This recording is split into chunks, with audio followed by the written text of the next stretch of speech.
नमस्कार, ताजा विशेष में आप सभी का स्वागत है। मैं हूं शाह आलम। आपको याद होगा झारखंड विधानसभा चुनाव, तब तो आपको यह भी याद होगा कि असम के मुख्यमंत्री विश्व शर्मा जो हैं, वो हिमंता विश्व शर्मा, वो झारखंड के उस समय के बीजेपी के प्रभारी थे और उन्होंने डेमोग्राफी का मुद्दा जबरदस्त तरीके से उठाया था। हर प्रेस कॉन्फ्रेंस के दौरान, हर मीडिया बाइट के दौरान, हर मुद्दे पर वो हेमंत सरकार को ये घेर रहे थे कि डेमोग्राफी गड़बड़ा रहा है। और ये डेमोग्राफी इसलिए गड़बड़ा रही है क्योंकि बांग्लादेशियों का घुसपैठ हो रहा है। तब जेएमएम के द्वारा, कांग्रेस के द्वारा, आरजेडी के द्वारा यह सवाल पूछा जाता था कि भैया बॉर्डर किसके हाथ में है? गृह मंत्री के हाथ में ना, केंद्र सरकार के हाथ में ना। तो ये रोहिंग्या म्यांमार से कैसे आ गए, आप बताइए? ये बांग्लादेश से कैसे आ गए, आप बताइए? और इसी पर राजनीति होती रही। जनता ने जवाब दे दिया और हेमंत सोरेन की सरकार एक बार फिर वहां पर बन गई और बीजेपी को हार का सामना करना पड़ा। और तब से हिमंता विश्व शर्मा पार्टी लाइन से ऑफलाइन चले गए और फिर से वो मुख्यमंत्री के तौर पर अपना असम में काम कर रहे हैं। मुख्यमंत्री तो तब भी थे, आज भी हैं, काम कर रहे हैं, लेकिन अब उस तरीके से उनका बयान बहुत कम नजर आता है, या उनको कोई और राज्य में जिम्मेदारी, जैसे अब बिहार में चुनाव हो रहा तो वहां जिम्मेदारी नहीं दी गई है। इसी तरीके से अब बिहार में भी प्रधानमंत्री नरेंद्र मोदी ने पूर्णिया में, जो सीमांचल का इलाका है, वहां जाकर डेमोग्राफी का मुद्दा उठा दिया। कहा कि डेमोग्राफी गड़बड़ा रही है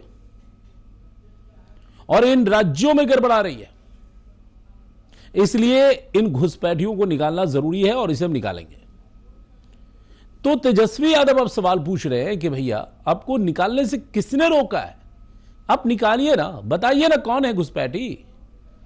केंद्र में 11 साल से आपकी सरकार, बिहार में 20 साल से एनडीए की सरकार, नीतीश कुमार की सरकार, आखिर ये घुसपैठिए कैसे आ गए, कहां से आ गए?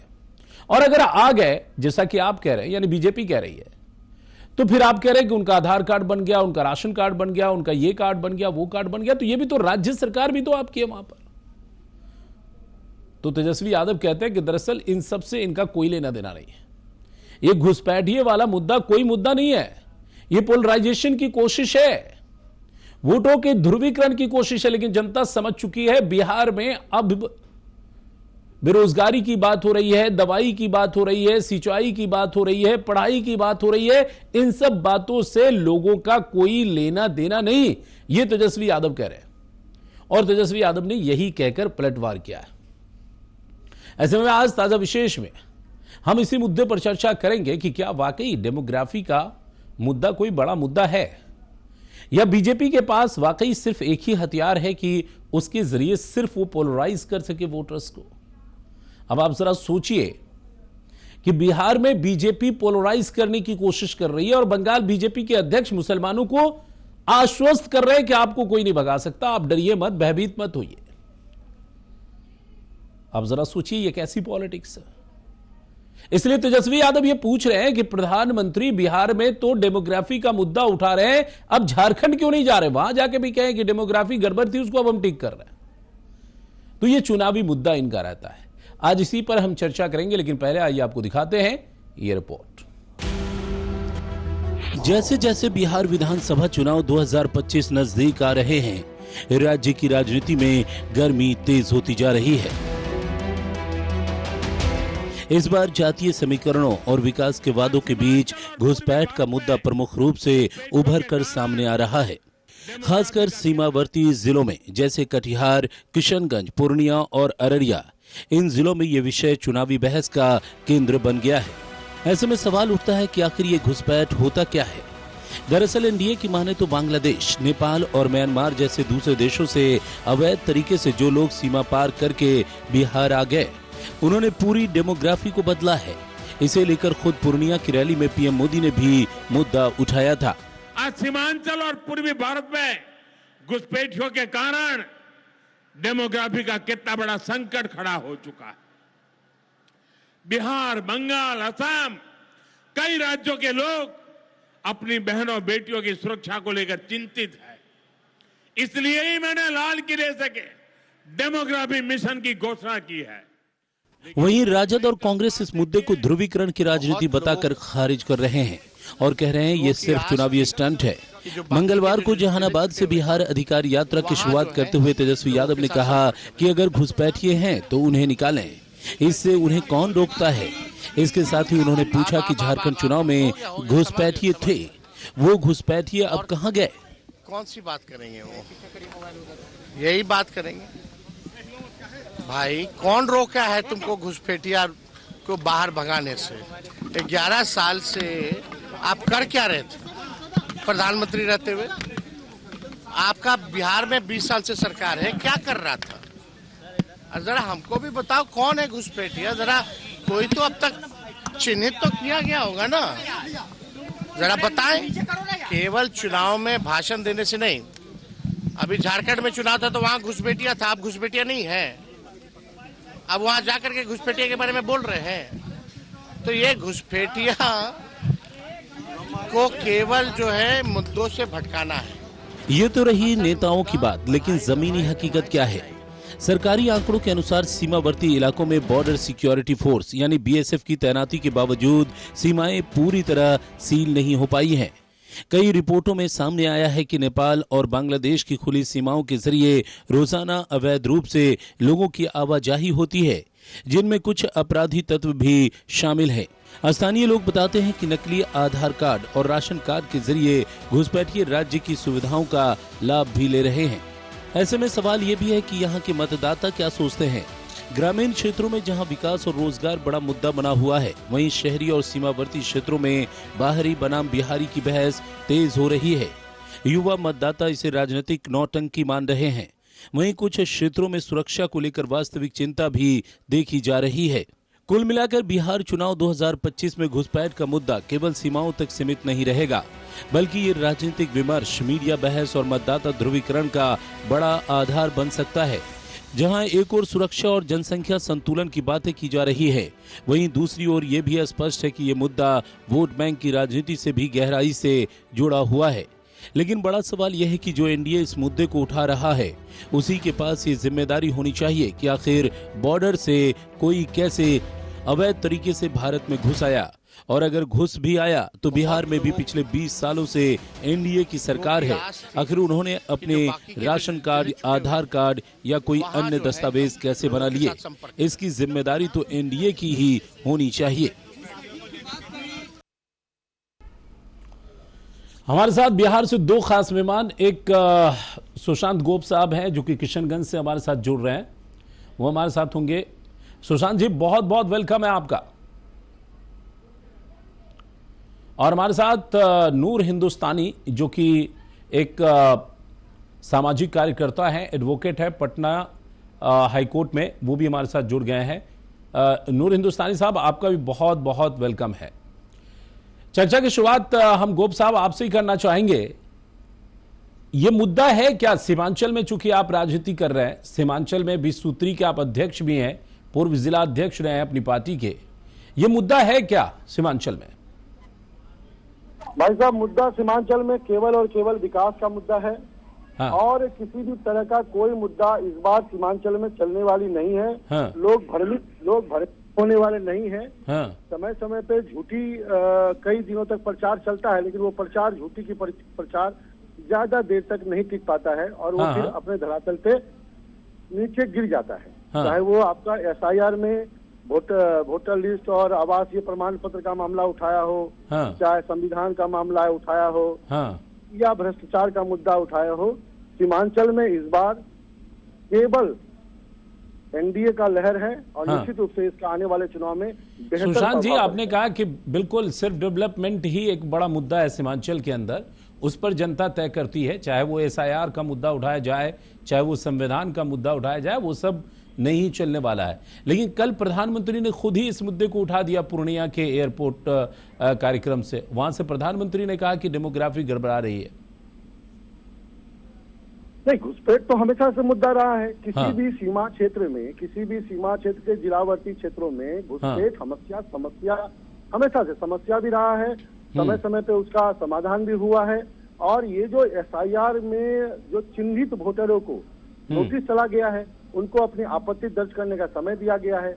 अगर वो बंगाल से, महाराष्ट्र से, गुजरात से, तमिलनाडु से अगर किशनगंज में रह रहे हैं तो उनको अपना डॉक्यूमेंट प्रस्तुत करना है अपने माता पिता का कि भाई हमारे माता पिताजी बंगाल में, तमिलनाडु में थे और हम 10 साल पहले यहाँ आए हैं। इतना ही विषय है।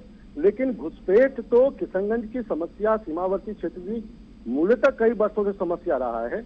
2008 में चलो चिकन्ने बचाओ विद्यार्थी परिषद के समय एक आंदोलन हुआ था, देश भर से 50,000 कार्यकर्ताओं ने आके यहाँ आवाज उठाया था कि इस क्षेत्र में घुसपैठ है। और उसके बाद लगातार एसएसबी आए, घुसपैठ में रुकाव हुआ, सरकार ने समय भी दिया, 2003 तक एक्सेप्ट भी किया कि 3 के पहले जो है वो ठीक है, 3 के बाद जो है वो दिखाइए। तो समस्या तो घुसपैठ की है और डेमोग्राफी तो चेंज हुआ है। डेमोग्राफी नहीं, तो डेमोग्राफी जो चेंज हुआ है सुशांत जी, सवाल यह है कि आप कह रहे हैं कि 2008 में भी ये विवाद उठा और बॉर्डर जिले हैं तो जाहिर तौर पर वहां परिवर्तन हो रहा है। तो इसका मतलब यह है कि हमारा जो बॉर्डर सिक्योरिटी फोर्सेज है, हमारा जो सेंट्रल एजेंसीज हैं जो हमारी वहां से निगरानी करती हैं, वो इस मामले में फेल रही हैं। विदेश से लोग इन्फिल्ट्रेट करके आ रहे हैं, घुसपैठ करके आ रहे हैं और हम कुछ नहीं कर पा रहे। देखिए, अगर आप बीएसएफ फेल की बात या एसएसबी फेल की बात करते हैं तो सरकार ये तय करती कि 2014 के बाद दिखाओ। ठीक है, हम तो ये मानते हैं कि कांग्रेस के शासन में और एनडीए के शासन से पूर्व जितने घुसपैठी आए हैं, हमें उनको चिन्हित करके ट्रांजिट कैंप में भेजना है। और आपको पता होगा, यानी आप ये श्योर कर रहे हैं कि 2014 के बाद नहीं आए हैं? बिल्कुल नहीं आए हैं। ये आप कह रहे हैं कि 2014 के बाद नहीं आए हैं, जो भी आए 2014 से पहले आए। इसका मतलब ये भी हुआ कि जो भी डेमोग्राफी बदलना था वो 2014 से पहले ही बदला है, उसके बाद नहीं बदला है। हमने ये नहीं कहा कि नहीं आए, हमने कहा कि उसके बाद जो है, जब हम अभी हम आ ही रहे थे कि एनडीए के शासन के बाद सीमावर्ती क्षेत्रों में फेंसिंग हुआ, एसएसबी सुदृढ़ हुआ, बीएसएफ को मजबूती से ऑर्डर दिया गया कि आप घुसपैठ रोकने के लिए गोली चलाना पड़े, गोली चलाओ, किसी की प्रतीक्षा न करो। तो निश्चित रूप से उसमें अनुपातिक रूप से बहुत कमी आई है। लेकिन पूर्व की तुलना में जो घुसपैठ आए हैं उसी से डेमोग्राफी बदला है। ठीक है, अब आप एक बात समझिए। हम जब एसआईआर में सर्टिफिकेट मांग रहे हैं तो उनके पिताजी का मांग रहे हैं ना। जब उनके पिताजी यहाँ पे नहीं होंगे तो निश्चित रूप से घुसपैठ होंगे, और जब उनके पिताजी यहाँ के हैं, दादाजी यहाँ के हैं, तो निश्चित रूप से यहाँ के बासिंदा हैं। नहीं, ठीक है, ये एसआईआर से कोई बात नहीं है। एसआईआर के जरिए ही आप ये बता रहे हैं कि एसआईआर के जरिए हम उन घुसपैठियों को पहचान रहे हैं, ये आप कह रहे हैं। मैं आऊंगा सुशांत जी आपके पास। हमारे साथ नूर हिंदुस्तानी साहब भी जुड़ गए हैं पटना से। नूर हिंदुस्तानी साहब ये कह रहे हैं कि घुसपैठ एक बड़ा मुद्दा है, लेकिन सीमांचल में डेवलपमेंट बड़ा मुद्दा है, लेकिन घुसपैठ भी मुद्दा है क्योंकि डेमोग्राफी चेंज हो रही है, लगातार इन्फिल्ट्रेशन हो रहा है। हाँ, उसमें कमी आई है अभी, लेकिन पहले से 2008 के पहले से ही वहां बड़ी संख्या में घुसपैठिए आए हैं। और इसीलिए तो हमने जो एसआईआर में प्रोविजन रखा वो 2003 का रखा है, ताकि हमें पता चले कि 2003 के बाद कौन कौन लोग इन्फिल्ट्रेट होकर आए हैं और फिर उनको सबक सिखाया जा सके। देखिए, ये जो मुद्दा है घुसपैठिया का, इस पे अगर एक्सेप्ट करती है बीजेपी और खास के प्रधानमंत्री मोदी जी ने खुद कहा, तो उनको तो सतह जो है इस्तीफा दे देना चाहिए, क्योंकि 11 साल से उनकी हुकूमत है और 11 साल पहले भी जो उनका स्टेटमेंट रहा है आप उठा के देखें कि सरकारों को किस तरह उन्होंने बार बार जो है इस पे कमेंट किया है, और उसके बाद 11 साल में वो आज तक के उसको डिफाइन नहीं कर सके कि कौन घुसपैठिया है, और इसी पर राजनीति करनी है, तो फिर उनको तो इस्तीफा दे देना चाहिए था। लेकिन प्रक्रिया तो अब शुरू हुई है, तो फिर बवाल क्यों? आज तक आप वही तो किया जा रहा है ना। चलिए ठीक है, और भी काम था ना, खाली यही तो घुसपैठ का काम नहीं था ना। अब उस काम को किया जा रहा है कि एसआईआर की प्रक्रिया चल रही है, एसआईआर के जरिए फाइंड आउट किया जा रहा है, तो क्या आपत्ति है?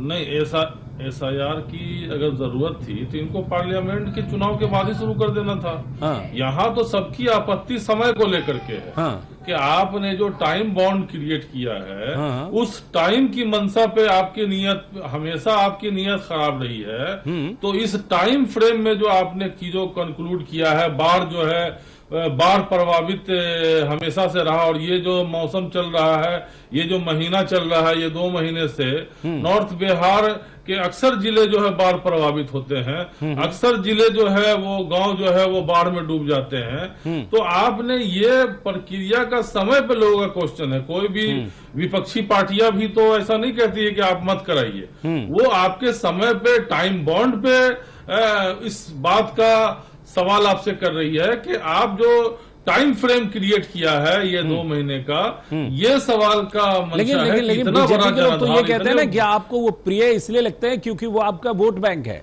आपको लगता है कि भैया किशनगंज में अगर नंबर्स बढ़ रहे हैं, कटिहार में नंबर्स बढ़ रहे हैं, सीमांचल में नंबर्स बढ़ रहे हैं, तो वो आपका वोट बैंक बढ़ रहा है, इसलिए आपको वो प्रिय लगते हैं। नहीं, देखिए बढ़ने का कारण तो एक और हो सकता है ना कि जो बीजेपी ने पूरे देश में एक माहौल खराब किया है और हर टोपी वाले और दाढ़ी वाले को चलने में आजादी महसूस नहीं हो रही है, उसको हमेशा अपने डर को कायम करना पड़ रहा है। तो ऐसे लोग जो दाढ़ी टोपी वाले हैं और वो जानते हैं कि सीमांचल में उनकी मुसलमानों की अक्सरियत है, तो हर कोई अपने जान माल की सुरक्षा और अपने इज्जत की सुरक्षा के लिए अपने लोगों के बीच जाना चाहता है। तो पूरे देश से के लोग जो मुसलमान हैं या जो उस तरह के दाढ़ी टोपी वाले लोग हैं वो उधर आकर के बस रहे हैं। चलिए एक ब्रेक लेते हैं। नूर हिंदुस्तानी साहब ने एक नई बात कह दी, नूर हिंदुस्तानी साहब ने एक नई बात कह दी कि भैया सीमांचल में नंबर्स बढ़ने का कारण ये भी तो हो सकता है कि देश भर में जिस तरीके से मुसलमानों के अंदर असुरक्षा की भावनाएं पैदा की गई हैं, उससे वो अपने बहुसंख्यक आबादी की तरफ जा रहे हों ताकि वहां वो अपने आप को सुरक्षित महसूस करते हों। यहां रुकेंगे एक छोटा सा ब्रेक के बाद जल्द लौटते हैं, बने रहिए हमारे साथ।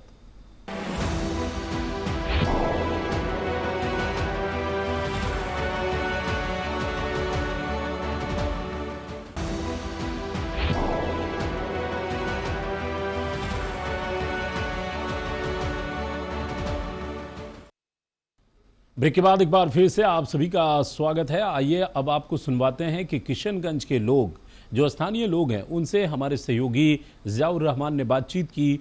वो क्या मानते हैं, यहाँ कितना मुद्दा है ये डेमोग्राफी चेंजेस का, आइए आपको सुनवाते हैं। कहेंगे भाई प्रधानमंत्री के सवाल का मेरा यही जवाब है कि 2014 से केंद्र में भारतीय जनता पार्टी की गठबंधन की सरकार चल रही है। प्रधानमंत्री शायद भाषण देते समय ये बात भूल गए हैं कि 11-12 साल से सरकार वही चला रहे हैं। होम मिनिस्ट्री उन्हीं के अंदर में है, प्रशासन सब उन्हीं के अंदर में है। तो भाई बॉर्डर की जिम्मेदारी होम मिनिस्ट्री के अंदर में है, तो घुसपैठिया हेलीकॉप्टर से आ गया या प्लेन से आ गया, घुसपैठिया आया कहाँ से? अगर बॉर्डर क्रॉस किया तो इसका मतलब प्रधानमंत्री जी ये भूल गए हैं कि होम मिनिस्ट्री पे सवाल होनी चाहिए। घुसपैठिया आया कैसे पहले वो बताएं, इसका सवाल अमित शाह को देना चाहिए। यहाँ के पब्लिक क्या देगी जवाब उसका? अगर घुसपैठिया आया है तो वो चिन्हित करें, आउट करें उसको देश से। कोई भी देश का नागरिक नहीं चाहता है कि कोई भी बाहर का आदमी आके उसके देश में शरण ले। अगर प्रधानमंत्री इस बात को बोल रहे हैं तो प्रधानमंत्री को अपने गृह मंत्री से सवाल करना चाहिए कि भाई आपके रहते भर में घुसपैठिया इंडिया में कैसे घुस गया, जबकि बॉर्डर की जिम्मेदारी उनके अंडर में है। तो प्रधानमंत्री का ये बात, ये इलेक्शन का है, प्रधानमंत्री का ये सब स्टंट है। और प्रधानमंत्री के बात पे अब कोई पब्लिक ध्यान मान देता नहीं है। वो उनका जितना भी बात है, अब जैसे वो बोल दिए 40 करोड़ का योजना, मखाना बोर्ड, जो आ रहा मन में वो बोल के चले जा रहे हैं। भाई इससे पहले भी आए थे वो इसी गांधी मैदान में बिहार में बोल के गए थे कि हम 1 लाख करोड़, 2 लाख करोड़, 3 लाख करोड़, कितना लाख करोड़ रुपया बिहार को दिए हैं, उसका खुलासा वो करें। 11-12 साल में बिहार में कितना इंडस्ट्री बना, उसका खुलासा करें। रोजगार की बात करें, घुसपैठिया का बात करते हैं। ये सब पॉलिटिकल स्टंट है, उनके बात पे ध्यान देने का जरूरत नहीं है। क्या नाम हुआ? मेरा नाम है असगर अली जी को शायद मेरे ख्याल से अकल ही नहीं है। सरकार उसकी, सिस्टम उसकी, सारा चीज़ उसका, फिर घुसपैठिया कहाँ से आया? मैं अगर घुसपैठिया है वो चिन्हित करे, चिन्हित करके निकाले, मैं उसका, हम लोग भी सपोर्ट करेंगे। लेकिन बेरोजगारी में तो बात करेगा नहीं प्रधानमंत्री। ये इलेक्शन नज़दीक आ रहा है, बिहार में इलेक्शन है, इलेक्शन का एजेंडा बनाकर सिर्फ घुसपैठ पर बात करेंगे, रोजगार पर तो बात करेंगे नहीं। तो आपकी क्या राय है, क्या मांग करते हैं? नहीं, मैं मांग करता हूँ प्रधानमंत्री से कि घुसपैठिया को चिन्हित करे, चिन्हित कर निकाले। मैं भी उसका, हम लोग भी सपोर्ट करेंगे कि हाँ ये घुसपैठिया है, इसको निकाला जाए। क्या नाम हुआ? मनोहर आलम। आखिर घुसपैठिया आए कहाँ से, पूछिए ना उनसे। 2014 के बाद किनका सरकार है? 2014 के बाद सरकार तो हमारे माननीय श्री नरेंद्र मोदी जी की सरकार है। अमित शाह साहब बैठे हुए हैं, जांच कीजिए ना, पूरे तो सिल है, पूरा आना जाना है, किधर से कौन जा रहा, किधर से कौन आ रहा, और क्या समझ रहे हैं हम सीमावर्ती क्षेत्र क्या प्रशासन को सहयोग नहीं करते हैं? करेंगे, खोज के निकालिए। हमारा अन्न खा रहा, हमारा शिक्षा ले रहा, हमारा बेरोजगारी। अरे भाई बेरोजगारी की समस्या पर बात कीजिए ना, क्यों नहीं बात कर रहे हैं? गजब कहानी है भाई। हम लोग तो हमेशा आपके साथ रहे, कब नहीं साथ रहे? 2014 के बाद भी तो हम लोग तो हमेशा जिताने का काम किए हैं। इस सीमावर्ती क्षेत्र से जो आप बोलते हैं मुस्लिम बहुल एरिया, तो मुस्लिम बहुल एरिया रहता, क्यों हम विधानसभा एक टाइम में भेजे थे? 2 विधानसभा से हम नेता भेजे, एक मेंबर ऑफ पार्लियामेंट से ये शहनवाज हम को भेजे थे हम लोग। क्यों? ऐसी बात नहीं है, हम लोगों का खून लगा हुआ नहीं है, हम लोगों ने आपका सहयोग किया। फिर हम कहेंगे, निवेदन करेंगे, क्योंकि प्रधानमंत्री किसी एक के नहीं है, हम सबों के लिए आदर करते हैं उनका। लेकिन सच को लाइए सामने में। घुसपैठिया अगर बोल रहे हैं आप, निकाल के दिखाइए घुसपैठिया को, कहाँ है घुसपैठिया, खोज के निकालिए। सहयोग करेंगे हम, पूरे किशनगंज के जनता सहयोग करेंगे। जितने हम लोग बिरादरी है, हिंदू बिरादरी, मुस्लिम बिरादरी, शिया बिरादरी, राजवंशी परिवार पर, आदिवासी परिवार, सब लोग मिलकर हम लोग खोजेंगे। शेरशाहबादी परिवार, सब लोग मिलकर, किसी को एक टारगेट नहीं किया जाए, इसलिए अपमान मत कीजिए, हमारे निवेदन है। हम तो हमारे साथ दोनों ही खास मेहमान मौजूद हैं। हमारे साथ जो मेहमान हैं